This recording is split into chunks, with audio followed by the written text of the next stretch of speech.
Halo, jumpa lagi bersama saya dalam studi Al-Quran. Studi kita kali ini membahas surah An-Nahl ayat 93. Sebagaimana biasa, kajian Islam kali ini atau studi Al-Quran kita kali ini merupakan sebuah telaah logis. Sebelumnya, kita satukan dulu pemahaman kita tentang Al-Quran. Al-Quran itu diyakini sebagai wahyu Allah. Memang kitab suci orang Kristen atau kitab suci orang Yahudi juga merupakan wahyu Allah, tetapi berbeda dengan Al-Quran. Karena apa? Karena Al-Quran itu Allah sendiri yang berbicara, ya, Allah sendiri yang berbicara. Karena itulah apa yang tertulis di dalam Al-Quran itu merupakan perkataan Allah, merupakan kata-kata Allah.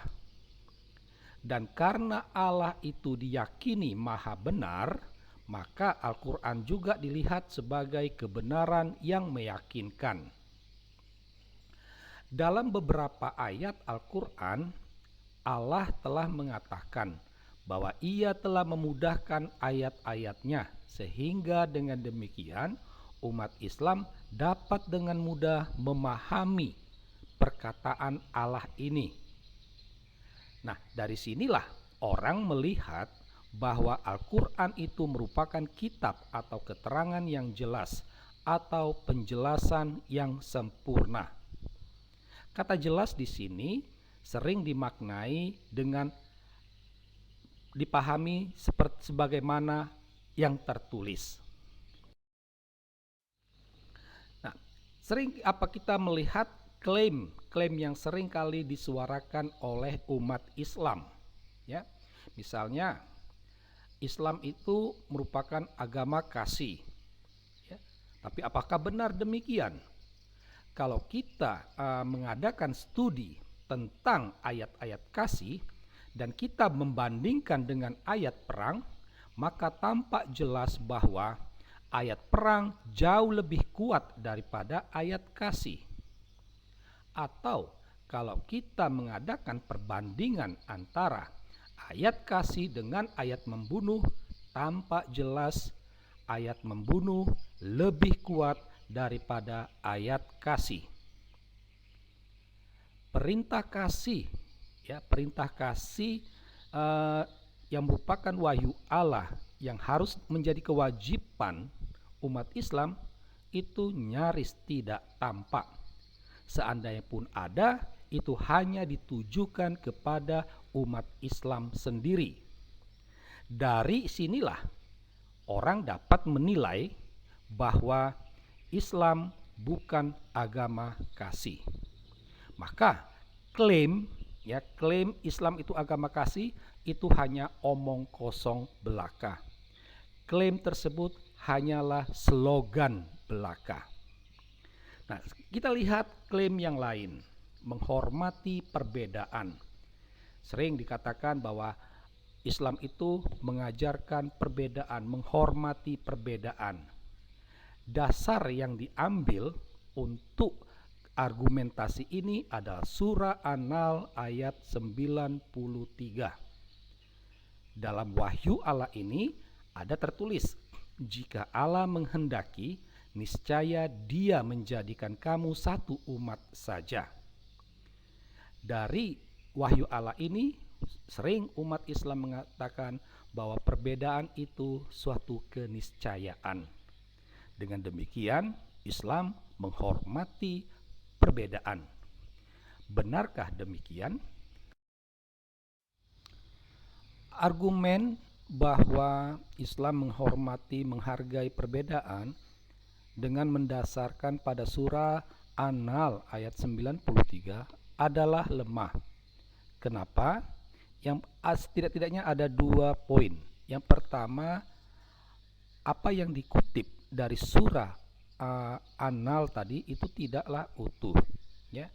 Dia hanya sepenggal yang belum titik tapi masih koma.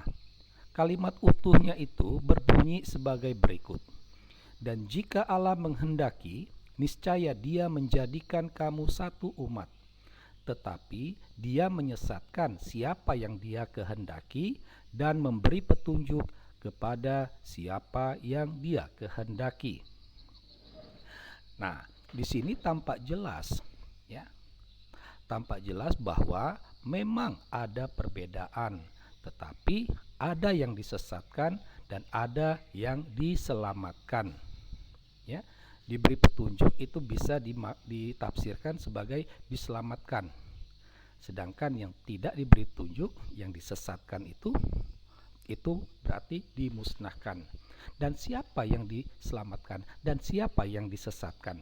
Sudah jelas, yang diselamatkan itu adalah umat Islam. Sedangkan yang disesatkan itu adalah kafir. Jadi, tampak jelas bahwa sekalipun ada perbedaan, tetapi Allah sendiri menegaskan dia akan memusnahkan yang tidak dia kehendaki, yaitu orang kafir. Ini poin yang pertama. Poin yang kedua yang mau disampaikan bahwa argumentasi itu lemah, bahwa ada anti perbedaan. Ya tampak jelas, wahyu Allah itu tampak jelas anti perbedaan. Artinya surah An-Nahl ini didukung oleh wahyu Allah yang lain. Ya. Misalnya dapat kita baca dalam surah ketiga ayat 19 dan ayat 85, surah ke-8 ayat 7, ke-6 ayat 45, ke-9 ayat 29. Dalam surah ketiga, di sana ada tekanan hanya Islam dan Muslim yang berkenan di sisi Allah, sedangkan yang lainnya itu tidak. Lantas di mana perbedaannya? Di mana letak menghormati perbedaannya? Sedangkan dalam surah ke-8 dan ke-6 tampak jelas di sana bahwa yang non-muslim itu harus dimusnahkan. Itu. Lantas kalau begitu di mana letak menghormati perbedaannya? Sedangkan dalam surah ke-9 tampak jelas perintah Allah untuk memerangi orang-orang non-muslim. Kalau begitu, adakah sikap menghormati perbedaan? Dari uraian di atas kita sampai pada satu kesimpulan.